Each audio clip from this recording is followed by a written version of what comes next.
Les mouvements sociaux sont au cœur de notre actualité. Dans cette vidéo, nous vous présenterons ceux en faveur du climat à l'échelle mondiale, puis ceux au Chili, au Liban, en Catalogne, puis en France. Depuis l'été 2018, le monde entier se mobilise pour le climat. Le mouvement, appelé Friday for Future, a été lancé par l'activiste écologique suédoise Greta Thunberg le 20 août, alors qu'elle effectuait une grève scolaire devant le Parlement de Stockholm, dans le but de réclamer des actions de ses dirigeants face à l'urgence climatique. Tous les vendredis, dans les manifestations, le message est le même: alerter sur l'inaction des gouvernements face au réchauffement climatique qui met en péril l'avenir des nouvelles générations. Cette mobilisation inédite a rassemblé le 15 mars 2019 plus d'1,8 million jeunes dans le monde. En mai, les manifestations se sont déroulées dans plus de 120 pays sur tous les continents.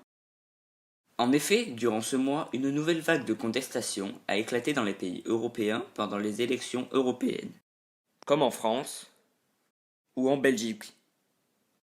Les partis écologistes ont alors récolté 67 sièges au Parlement européen.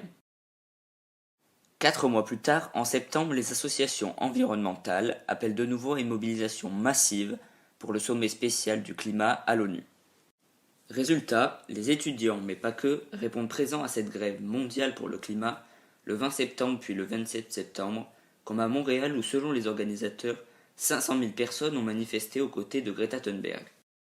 Encore en début mars, en Europe, les militants écologistes répondaient présents aux appels de mobilisation de la jeune activiste, malgré la menace grandissante de l'épidémie de Covid-19. Cependant, les autres manifestations prévues, comme par exemple celle du 14 mars à Paris, ont dû être annulées face à la propagation massive du coronavirus sur le continent. En effet, depuis le 18 octobre 2019, une crise sociale secoue le Chili. Effectivement, de nombreux habitants se sont réunis dans les rues pour protester l'augmentation des tarifs du métro. Cette révolte, engendrant la mort de plus de 31 personnes, a amené à l'instauration de l'état d'urgence. Ainsi, le président chilien, Sebastián Piñera, a envoyé l'armée dans la rue et a déclaré « Nous sommes en guerre », avant de lancer des mesures censées améliorer le quotidien des Chiliens. Une nouvelle constitution est même envisagée pour tenter de restaurer un courant pacifiste. La taxe a ainsi été suspendue, mais laisse toujours une vague de contestation dans tout le pays. Ils y revendiquent les retraites basses, les inégalités sociales, la santé et l'éducation. Entre autres, celui d'une fracture sociale jamais résolue. Les informations données ce lundi 3 mars ne montrent aucune évolution positive. En effet, de nouvelles manifestations sont en place pour commencer le mois. Parmi elles, une s'est tenue à Santiago, sur la Plaza Italia. À la tombée de la nuit, des personnes ont affronté les policiers anti-émeutes, comme les manifestants ont rebaptisé l'épicentre de la contestation, qui secoue le pays depuis plus de 4 mois. La pire crise sociale depuis le retour de la démocratie en 1990. Les troubles se sont étendus à d'autres quartiers de la capitale, où les manifestants ont érigé et brûlé des barricades avant d'être dispersés par la police, qui a utilisé des gaz lacrymogènes et des lances à eau. Les autorités chiliennes craignent une escalade de la violence en mars, un mois au cours duquel plusieurs manifestations ont été programmées, notamment à l'occasion de la Journée internationale des femmes. Passons maintenant au Liban, qui connaît lui aussi une période de crise depuis fin octobre 2019, provoquée par une taxe sur les appels passés via WhatsApp. Le 20 octobre, des dizaines de milliers de Libanais ont réclamé le départ d'une classe politique jugée corrompue et accusée d'avoir enfoncé le pays dans une crise sans fin. Ce mouvement sociopolitique traverse toutes les couches sociales, toutes les régions et toutes les communautés. La restitution de l'argent public détourné est l'une des principales revendications des Libanais. Depuis la fin de la guerre civile, le Liban souffre de carences systématiques en termes d'électricité et d'accès à l'eau. Il souhaite une amélioration des services publics et une baisse du taux de chômage. De nombreux Libanais réclament la fin d'un système où tout est commandé par un gouvernement jugé de technocrate, ainsi que par les principales communautés religieuses. Ils souhaitent un État, une justice, un parlement et des droits civiques laïques. Alors que le mouvement de contestation était globalement pacifique au départ, les affrontements se sont multipliés. Des manifestants attaquent notamment les vitrines des banques, qui sont responsables pour une grande partie de la colère populaire. Après la démission fin octobre du Premier ministre Saad Hariri sous la pression de la rue, son successeur, Hassan Diab, a été désigné le 19 décembre mais n'a toujours pas formé son gouvernement. Les différents partis cherchant à garantir leur représentation au sein de celui-ci. Aujourd'hui, le Liban est en pleine crise économique et est très endetté à hauteur de 150% de son PIB. La Catalogne est une province espagnole. Depuis plusieurs années, la région connaît une forte volonté d'indépendance, accompagnée d'une montée du parti indépendantiste catalan. Il existe plusieurs raisons à celle-ci. Parmi elles, on retrouve des raisons économiques. En effet, la Catalogne est autant riche que puissante et détenait en 2017 plus de 20% de la richesse du pays, mais aussi un port et un aéroport commercial et international. La Catalogne est vitale pour l'Espagne. Cependant, les Catalans estiment qu'elle apporte plus à l'Espagne que ce que l'Espagne lui apporte. Pour faire simple, elle est estimée comme désavantagée de faire partie de l'État. Des raisons culturelles sont aussi à l'origine de cela, puisque la région dispose de sa propre culture, c'est-à-dire de sa propre langue, ses propres coutumes et son propre drapeau. Enfin, on retrouve des raisons historiques. Son statut d'autonomie a été mis en place en 1979, mais retiré en 2010.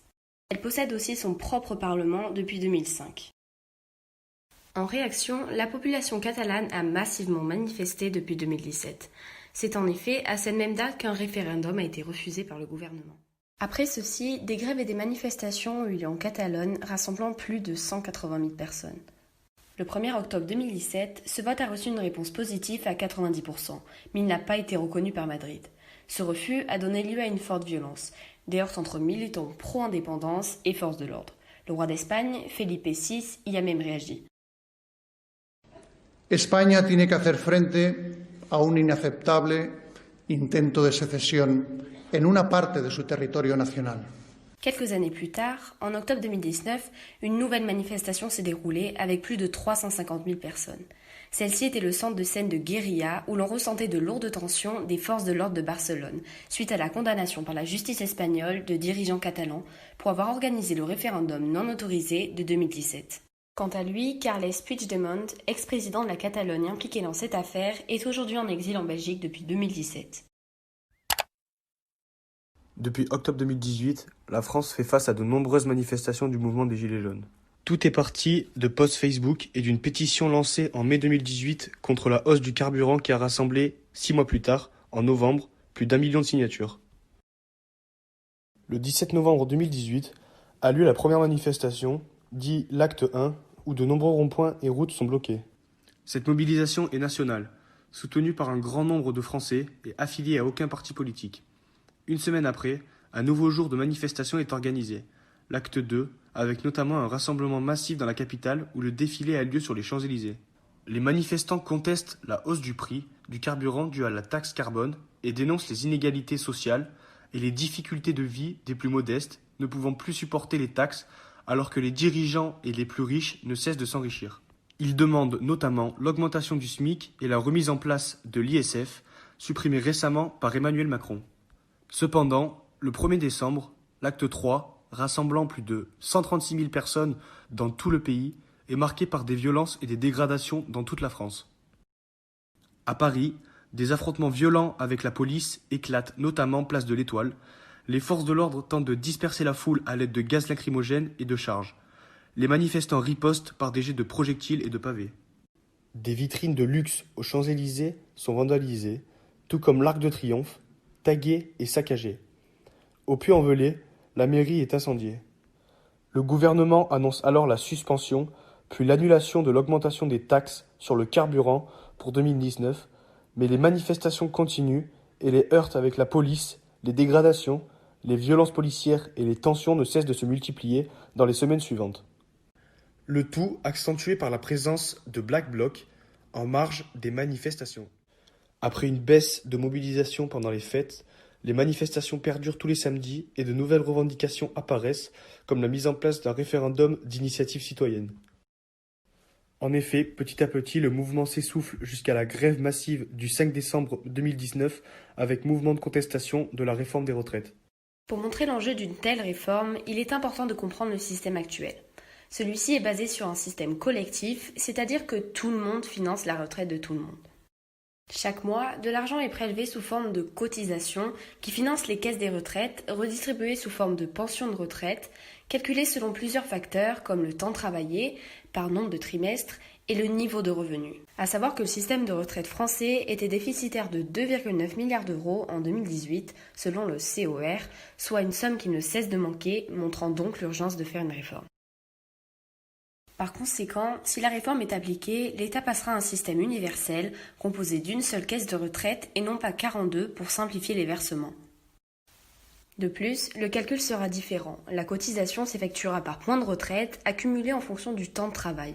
Par exemple, 10 € cotisés seraient égal à 1 point. Cette réforme marque également la fin des régimes spéciaux qui concernent 4 des 17 millions de retraités bénéficiant de retraite plus tôt. De plus, l'une des promesses d'Emmanuel Macron a été de maintenir le droit de partir en retraite à 62 ans, l'âge légal, mais d'ajouter une nouvelle référence, l'âge pivot, à 64 ans. En dessous de cette limite, les pensions de retraite seraient minorées.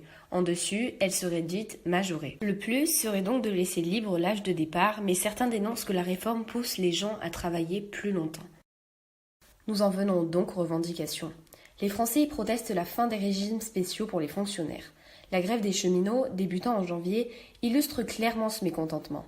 Résultat, plus de 30% des salariés de la SNCF étaient regroupés et le réseau ferroviaire paralysé.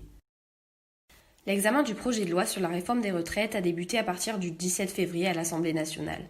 Depuis, 41 000 amendements contestant la forme et le fond de ce texte ont été déposés pour ralentir le vote de la réforme. Mais après 13 jours de travail, pour faire avancer le projet de loi, Édouard Philippe a eu recours à l'article 49, alinéa 3, aussi appelé le 49.3, consistant à faire passer une loi sans vote à l'Assemblée nationale et qui supprime donc le débat.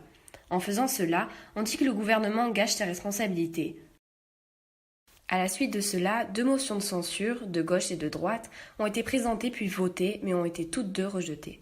Conclusion, le texte est adopté par l'Assemblée nationale et devait être débattu au Sénat en avril. En réaction, les citoyens ont accusé le gouvernement de profiter de l'épidémie du Covid-19 pour passer la réforme en douce. De plus, selon certains, l'utilisation du 49.3 renforce le caractère brutal, voire autoritaire du gouvernement. Le lundi 16 mars, le président de la République a annoncé que ce projet emblématique du quinquennat serait suspendu dans le contexte de la crise sanitaire aiguë.